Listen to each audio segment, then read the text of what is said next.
The LinkedIn Podcast Network is sponsored by TIAA. TIAA makes you a retirement promise, a promise of a guaranteed retirement paycheck for life. Learn more at TIAA.org/promises pay off.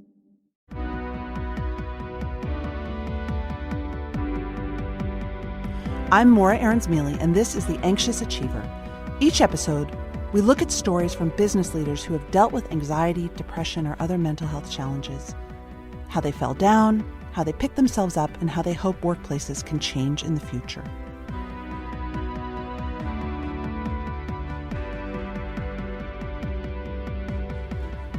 Today, we look at mental health through the lens of being an only or a first. In the context of this episode, when I say only, I mean someone who is a minority at their workplace because of their race, background, gender, sexual orientation, or other identity. We'll examine how being an only or the first can impact your anxiety and your mental health, and how being a member of a minority group could affect your comfort levels with disclosing an anxiety disorder. We'll look at being an only through the lens of an expert on anxiety among African American professionals, Dr. Angela Neal Barnett, who is our first guest today. Our second guest is Nilofer Merchant, who wrote one of my favorite books, The Power of Onlyness. Because your only can also be your power. The good news is that power is changing and dominance shifting slowly but surely away from forcing those of us who seek success to conform to a certain norm. And let's face it, in many workplaces, that norm is the privileged white man. We'll dive into that with Nilofer in an interesting example.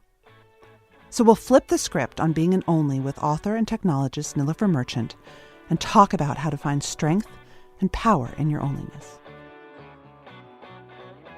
Angela Neal Barnett knows that feeling of the only well. In fact, she was the first Black woman to be tenured and promoted to the rank of professor in the Kent State University Department of Psychological Sciences, where she directs the program for research on anxiety disorders among African Americans. Dr. Barnett's work focuses on helping Black women and girls overcome anxiety and fear. Dr. Neal Barnett is also the architect and developer of the Build Your Own Theme Song app and the author of Soothe Your Nerves, The Black Woman's Guide to Understanding and Overcoming Anxiety, Panic, and Fear.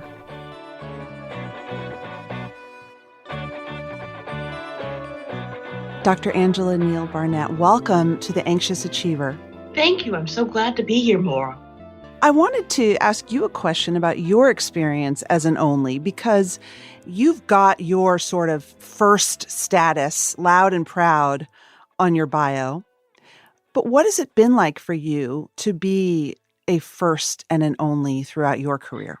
Well, I'm not going to sugarcoat it. There have been times when it's been really wonderful, and there have been times when I thought I should get paid for being Black.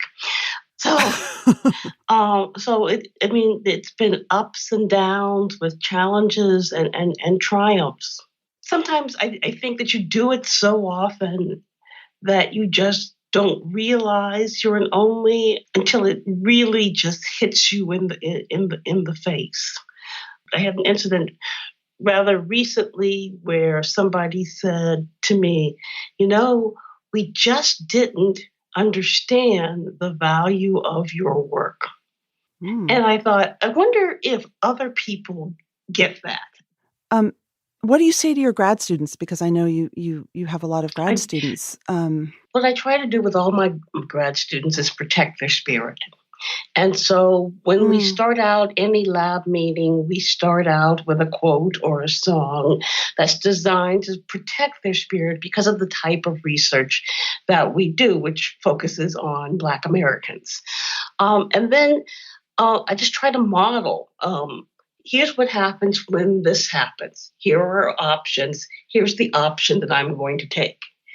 And I think for anyone who is an only, there's a lot of spiritual or mindful work that has to go on in order for you to do it day after day, week after week, year after year. Or else the anxiety, the depression, the anger consumes you. Right. Let's talk a little bit about your work. You've written, to fully understand anxiety in Black women, we must understand how Black women are viewed in this country. So how are Black women viewed, and how does this contribute to their anxiety? Well, there are three major images or views of Black women. Of course, everybody sees the strong Black woman, the woman who keeps on keeping on, that you can handle anything. And that's just not true. That's just how people view Black women. Mm-hmm. Then there's the Jezebel or the video vixen, the highly sexualized Black woman that people use to stereotype Black women. And finally, there's the angry Black woman image we get to see over and over again. So I have a question that might sound naive, but you're a Black woman. You've gone to a fancy, not you personally, this is a hypothetical. You've gone to a fancy law school. You are working at a fancy firm. You have all the credentials in the world. How do those stereotypes come into play when theoretically your credentials stand, on the same par as everyone else in the office?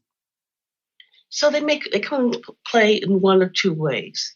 Either people say, well, you're not like other Black women, which goes to the idea that people believe there's only one way to be Black in this country. And you'll hear people in corporate law, corporate MBA say, that's just what people say to me. You're not like other Black women or other Black men. And then the other way is they try to fit you into one of those stereotypes. How?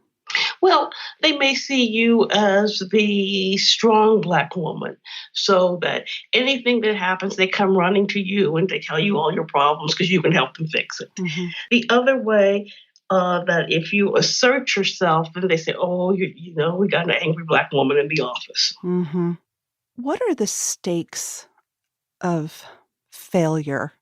A lot of what we talk about on the show is when you are an anxious person, you might have a stronger will to perfectionism, or you have catastrophized failures at work that other people might not even notice. And I'm curious, I am thinking of the pressure and, oh my gosh, if I screw up, if I don't make it, I'm not just letting myself down, I'm letting a community down. And how does that play into anxiety?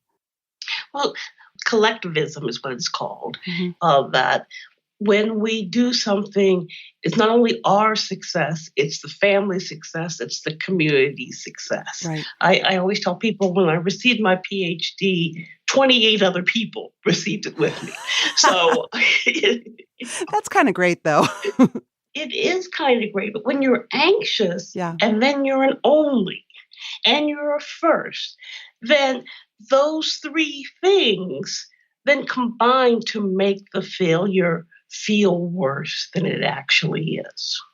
What do you say to that person who's feeling, who's up for a big promotion and is saying, if I don't get this, that's it, and who's driving themselves to a point? What do you say to them? What we say is, so what? Because what we're trying to get at is, what is the core fear? And if we can get to the core fear, then we can work to overcome that fear. And you would do this through therapy, through sort of traditional mental health methods, or? Well, there are a couple of things that we do. Oftentimes we find that, at least in the beginning, many Black women are a little reluctant to do therapy. And so what we do is we use something called sister circles, and our sister circles are called SOS. So we bring together 4 to 10 Black women. And there's some things that we use to help them recognize and then reduce their anxiety. So what I just did with you, the so what, we call the so what chorus. I love that. I want one. Yeah.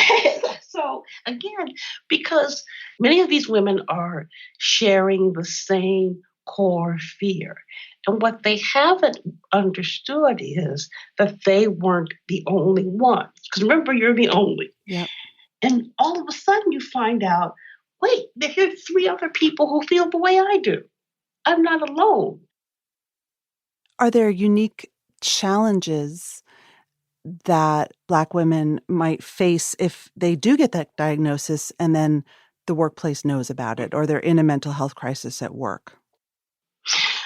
Well, a couple of things. Again, if it's an environment where there's no one else who's Black, where they're the only one, then they just might overlook it. Not overlook it, but just say, okay, well, she's having some issues. I'll just let her figure it out. Right. As opposed to what might happen if it was somebody who was of the majority race in the workplace, where people might say, okay, let's see what we can do to help you. Mm-hmm. And then I think that to have a panic attack or to endure a social situation with social anxiety might be misconstrued. So whenever I see an angry Black woman, I always want to assess for social anxiety, because that anger might be a defense from having to actually do the cocktail parties, the small talk, the fundraisers, the soirees, the galas, etc. Also because those images, again, come into play. Mm-hmm. So most Black women, particularly those who have risen through, who are in high profile positions or in positions where they are the only, see themselves as strong Black women. Mm-hmm. And to be weak and a Black woman is an oxymoron. And mental health crises at work are a sign of weakness. And you're the only one anyway. The belief is that people are looking for an excuse to pull you down, to put you down. And now this happens. And so you can't show sign of weakness and, oh my goodness, I just did. So Dr. Angela, if I'm an ambitious only and I'm listening to this podcast and I think, oh my gosh, I want a sister circle, or I need to work on this, what's the first step I can take starting tomorrow to help address my anxiety in a real way that applies to my life? I think the first step you can take is just to say, you know what? I'm anxious. That's the first step. Okay. And the second step, okay. You know what? I'm anxious, or I think it's me. I have anxiety. Okay. Once you do that, everything else comes into place. And the second thing you do is, okay, let me ask for help. Most Black women want help from someone who understands their issues and looks like them. So most HRs now have EAPs, or they have mental health professionals that they contract with. Employee assistance programs for lay people out there? Yes, employee assistance programs. And you can certainly ask, here's what I'm looking for.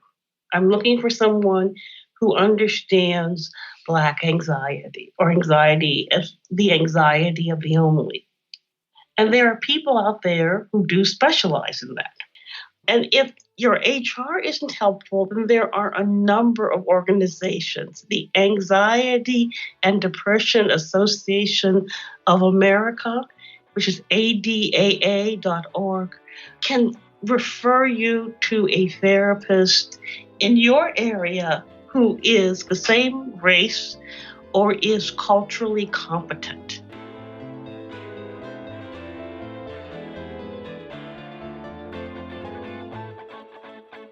Now we're going to talk to Nilofer Merchant, who is a person I admire so deeply.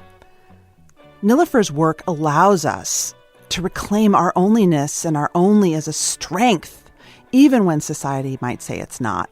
Claiming your spotlight and finding what your unique power is not only about your history and your experience, says Nilofer, but it's about defining what the history and experience of your life have come to mean to you, how it gives you a unique perspective on the world, and how you can bring that to work and add value.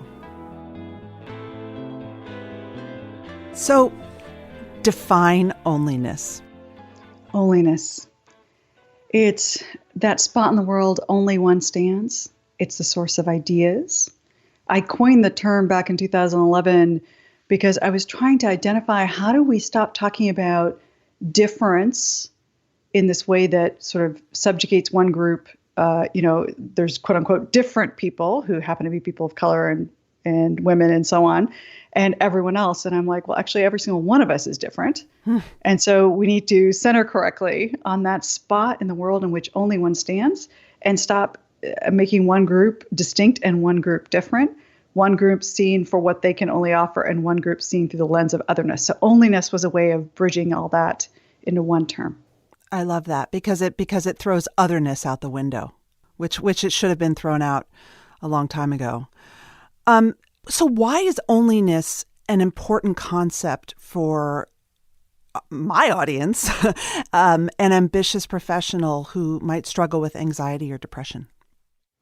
The one thing I probably say to more people than any other thing, just when they're talking to me one-on-one, is I say, for a long time, you've been conditioned to believe that somehow your quote unquote difference is wrong and that you have to overcome some hurdle, in this sort of lean in language of just try harder. And what I just want to say is you're perfectly fine just as you are. And the fact that the world can't see you or doesn't want to see you, while it's a challenge, it's in some ways not about you. We can look at it and kind of separate ourselves and all that anxiety that we carry with it. We can separate that away from who we actually are. I want to tell you that I just got really, really choked up because my son is on the spectrum and is dealing, and he's an incredibly, most people are shocked to know that, and he's so socially attuned, and he's just always struggling with things in school that identify him as othered, and the fact that, and that's what school and special ed and all of our structures kind of are built around, is accommodating the other, but never saying you have as much right to be here as anyone else because you're amazing the way you are. Yeah, exactly. So for those of us who have been othered for so long, whether it's because of our sexual orientation or our age or whatever, all the different ways in which people can be othered, it means that between half and 70% of ideas are lost in the economy. But at a personal level, it says to us, those of us who have been otherized, that we don't belong. When the truth is we absolutely do belong. And in fact, the work world needs us. They need the ideas that we bring. Right. Or if we're going to belong, we better damn well fit into a certain box. Well, that's not really belonging, right? That's like a half-life or something in the Hogwarts world. That's not to be alive. And so when I want you to belong, I want you to belong as your whole, full, authentic self that can bring all of your creativity and zaniness and everything to the table, because that's ultimately what's going to inform your distinct ideas. So what would you say to that person who is going through some serious anxiety and just really working so desperately hard to hide it from coworkers, from colleagues, from their boss, because they don't want to be seen as another or as someone who is almost to be sort of pitied or felt for, which doesn't mean having empathy, but you know what I mean. When I first started this work of onlyness back in 2011, I just said, if you can see how Steve Jobs was centered in his difference of loving calligraphy fonts in order for him to care about design the way he did, and you can see the effect on his industry, can you see that distinct spot in the world, only I stand, is just as valid? And I anchor against things like jobs because, of course, I worked for him. So perhaps it's also, my context of growing up in tech and having worked for him. But I just see it as being the thing that we celebrate in so many people, but then we turn and use against another group. I'm like, it's actually the same thing. Onlyness is to center that person's zany perspective and allow it to come in, and then put the onus back on the other person and say, listen, you got to figure out how to include rather than preclude me from contributing. Right. It's like we save that for geniuses, but not the rest of us.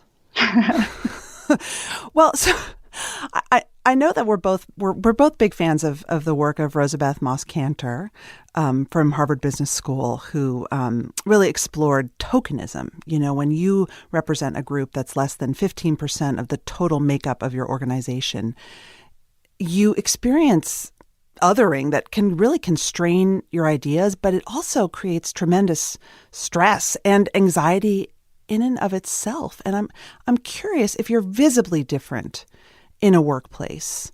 So not that you may look like, quote, everyone else, but you're hiding something, but if you're visibly different, how does being other diminish your power, and how can it create anxiety? Well, so the data, which is 40 years old now, so she doesn't get enough credit for having named it and claimed it so early. Yeah. She said, listen, if you're the only person in a room, you're going to get stereotyped. So you're going to get told, oh, women are not ambitious, or women are ambitious and that shouldn't happen. You're going to get named in a series of ways. And so what I found really interesting about that data was to realize, so if the stereotype happens from the outside and I can't control how they view me, then I got to go figure out how to change the room that I'm in. Mm-hmm. So instead of feeling like that's on you in terms of overcoming the room, go find a better room. And let me tell you what that looks like. Please. So Ava DuVernay, I just wrote about her in a Harvard Business Review, so we can point to that article as a resource. But one of the things that she was able to do, so here's a director who was in Hollywood as a press person for many years and was trying to sell the idea of her doing films and so on. And every person she was talking to was basically like looking at her like she was a total weirdo. And like, how dare you? Who are you? Why would you ask such a silly question? And she talks about how she formed Array Now. It's called Array Now, but it was a little production company, which it sounds like such a big deal that she formed this thing. It was her and one other person. And what she was doing was creating a room where what she was even proposing as a viable idea wasn't going to get shot down. Right. And she slowly but surely built a room that said that stories that are centered on women and people of color was okay. So she didn't have to sit there and go, let me sell you on this idea that you find crazy. Instead, she actually found a room of people and curated a group of people around her that said, what you're doing, I'm excited about. Yep. And that's how early ideas need to get incubated and ultimately scaled. And so figuring out how to get yourself out of spaces where you're going to be invisible anyway, stop trying, go build better rooms. The LinkedIn Podcast Network is sponsored by TIAA. In the last 100 years, we've seen financial markets swing, new currencies come and go, decades of savings lost in days, all showing that a retirement plan without a guarantee, quite simply, isn't enough. So more than a retirement plan, TIAA makes you a retirement promise. A promise of a guaranteed retirement paycheck for life. A promise that pays off. Learn more at TIAA.org/promisespayoff. So you're striking at the heart of a myth here, because we love a quest story. We love a driven leader who is unafraid to face the odds alone in order to do whatever it takes. We love that myth of exceptionalism. And so part of what I worry about, right, is I hear people talking about forming ERGs, employee research groups, right, resource groups, where they can go and talk about anxiety. I'm anxious. I'm depressed. I am going to do this. I have a mental health condition. And part of me worries that by doing that, they're in a great room in the ERG, but they come back to, quote, the rest of the office, and they become that person with the mental health condition who is willing to talk about it. We're we're sort of making them exceptional, but part of what Cantor was also talking about is when you are the only, you also have to be responsible for everyone who's like you. You know, you're the mouthpiece for them in that room. So if I'm the person who's out and proud about having a mental health disorder, I'm the anxious woman in the office. You're carrying a much bigger load. Totally. Right? And also, is that all I'm known for? So what do I do there? Right. So what I just answered this question. I was doing a workshop with a major tech company, and they had me do some follow-up work. And one of the first questions that was in the follow-up work was, are my people brown people? Are my people women? Are my people? And I said, actually, that's the most important question, which is Ava DuVernay. Yeah. She was not saying, I'm just building a room full of brown people or just full of women. What she was saying is, I'm going to be a storyteller that centers women and people of color. Who else is interested in storytelling that is going to have this particular angle? And so she got to define for herself what her people were. And so I think it's totally fine if you end up having anxiety and you really care about that issue and you want to bring that forward and that's what you want to champion. Cool. But what I want you to be able to do for your onlyness is define what is it that matters to you. And identity can be vertical, meaning I was born a woman, I was born, brown, whatever, right? And it can also be horizontal, which is what is it I care about that connects me to the thing you care about. And I want onlyness. So when I say onlyness is centered in that spot, only you stand in, you get to define what that identity is. But you're also saying that if you're banging down the doors with what you care about and no one else in the room you're in is listening, stop banging and go find a better room. Find a better room, because ultimately it will defeat you, right? I mean, one of the things about, I'm now 51 years old, so I've watched several generations of women go to work. And I will make an observation that the generation before me, and I would say I'm sort of on the cusp of that generation, we basically tried to figure out how to be leaders like men. Tell me your take on imposter syndrome and how you counsel people to think about it if they're experiencing it. Right. So imposter syndrome is, I basically say, listen, how can you be an imposter of your own life? And so what I think is happening sometimes is we're walking into a room and the predominant group of engineers behaves one way and we may want to behave another way. Or marketing behaves this way and I don't have that kind of profile inside my thing. Let's say I'm a super, super quiet guy. Right. Or let's say I really care about let's say I'm a guy who cares about raising my children really actively. Those are all things that I might have to jettison and adopt the norms of the majority group. And yet, if I am really celebrating my onlyness, I'm going to be the one that says, you know what, I go home at 4:45 because I do daycare pickup. And I know it's not the gendered role you're all expecting, but that's who I am. And I'm going to live true to myself. Yeah. Right? And we can feel like imposters when we're faking it the way we think other people expect us to behave. And we've sort of walked away from our own power in that process. We've almost walked outside of ourselves to go adopt the norms of someone else. I'm with you. And I know you and I have struggled and talked through this, but one of the questions that I get a lot from people who are ready to sort of step into themselves is that they may be struggling and they may be stepping into something that has a label. Like I have depression. I'm your marketing director and I'm really clinically depressed right now. So how can you step into owning that at work and saying, this is who I am. I was your great marketing director before. I'm still your great marketing director, but this is what I'm dealing with, without letting it almost define you, but limit you in your own head. Yeah. And so, some of it is how we hold it, right? Yeah. So if we think about ourselves as I'm not enough if I'm not already perfect, if I'm not enough if I'm not doing your business plan the way you want it done, whatever, these different ways in which we can have other people define us. And I think about it as sort of three levels of conversation we have with ourselves. One is I'm not enough, period. The next is I'm enough if I do something and fit into a certain profile. I'll go to business plan and create awesome PowerPoints or whatever. And the third one is I'm enough just as I am. And so what do I bring? What capacities do I bring today to add value into this room? And it could be, right? It could be that person who is a great marketing campaigner in the past now has depression and says, our prior campaigns didn't have enough sensitivity built in. Let's actually talk about things in a different way. And maybe her own mental health helps her have empathy with the audience in a different way. I was a person for a very long time, didn't want to live inside my own loneliness, because that person, and I would almost point to myself now, was the person who was abused as a child, who had been raped by a serial rapist, had been fired from a job, right? Whatever, all these different things have happened in my life.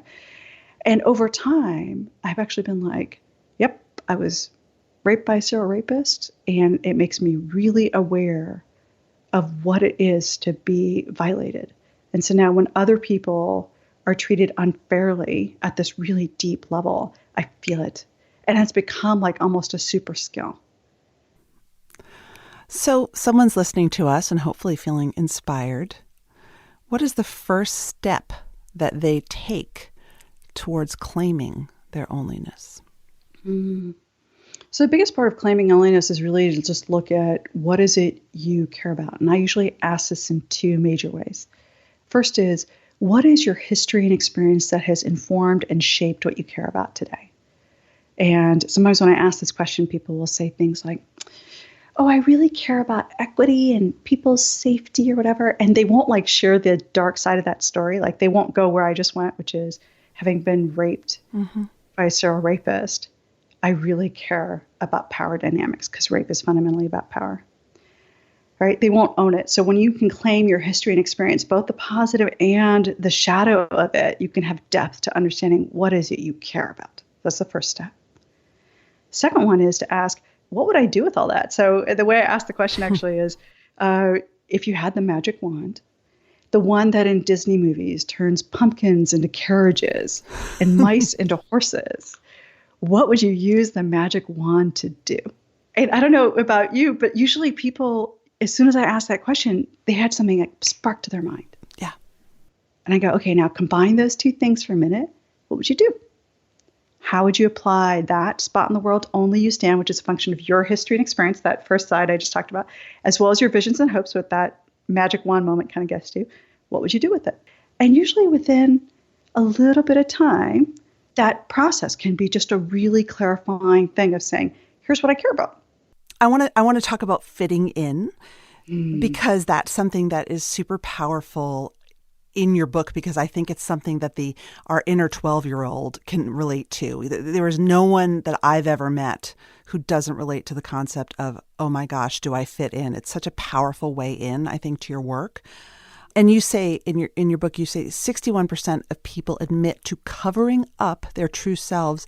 And even, tell me if this is the right statistic, 45% of white men, which that always makes me interested and curious. And what's the relationship between anxiety and this covering up? I mean, it seems obvious, but let's just give me your answer. Yeah. So the first thing is 61%. Just think about that. It's well over majority of a room of people are sitting there trying to fake it in any room. That's right. Even the boss probably.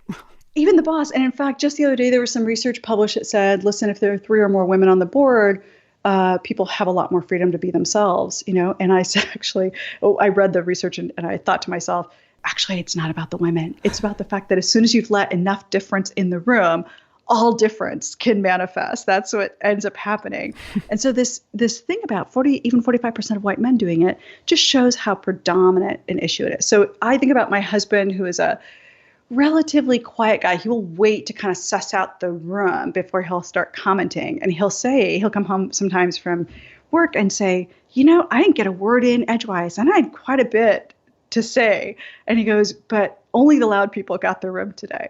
And then sometimes what they do is they assume that false identity of, I'll now be a loud person and elbow my way to the table because that's how it works. And that's a form of fitting in. Here are some other examples. I had a major financial guy say to me, I will never tell anyone in this room this idea I have about serving the underbanked. And I was like, well, why wouldn't you tell them? It seems like a brilliant idea that would expand the market share of the company. And he goes, yeah, in order for me to tell that story, I'd have to reveal that I understand poverty.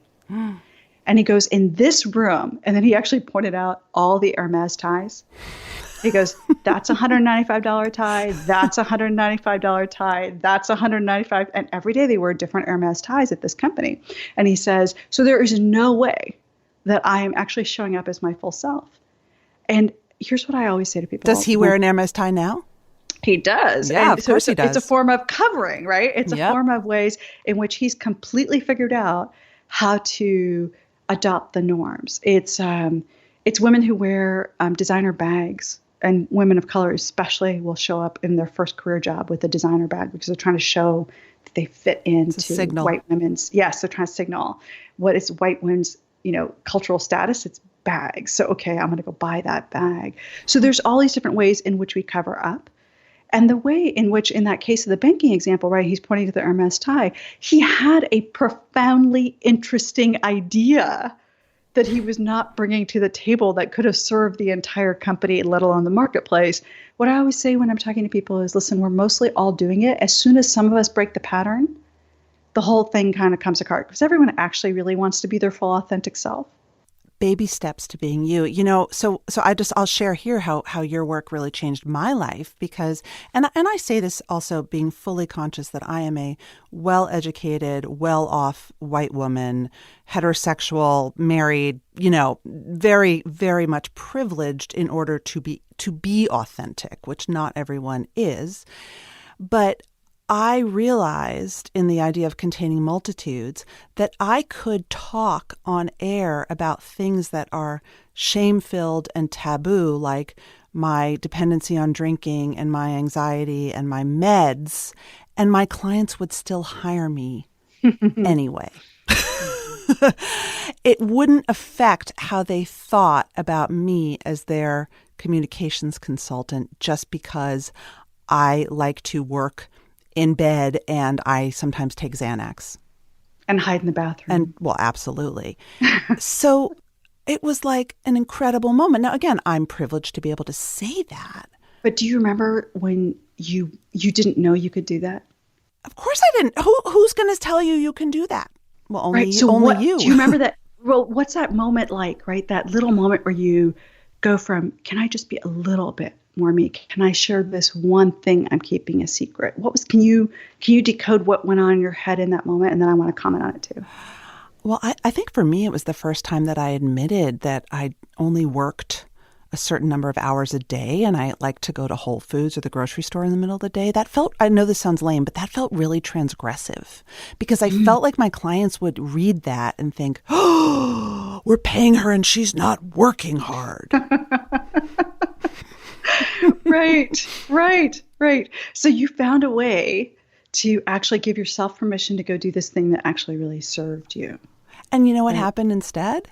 They liked you so much more. Well, they'd email me from their Gmails and be like, oh my God, how do you do it? I want to work from home too, but I can't. Tell me how. Right. Because we're all dying to be ourselves. That's the big lesson, right? And we give so much permission to certain people in the organization to be themselves. Then the rest of us try to figure out how to fit in. And what I think is actually happening is even that group of people aren't really served by this set of norms that have been established at work, which is workaholism and loud behavior and not listening to each other and competing for interests, all this negative behavior at work that is almost always now the default. Mm-hmm. Started off with alpha male behavior, competing against each other. And what we need is a range of leadership constructs, a range of ways of figuring out how to show up to work with all of our different perspectives, being able to shape that workplace so that it's human. Or not show up to work and still be great. And exactly. Show up to work, not at work. Right. Exactly.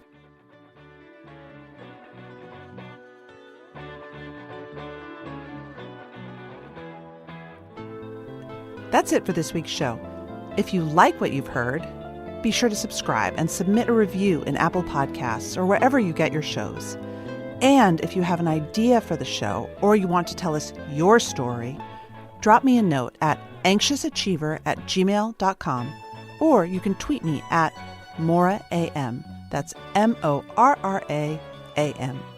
Special thanks to the team at Harvard Business Review, my producer Mary Dew, the team at Podcast Garage, and all of our guests who are telling us their stories from the heart.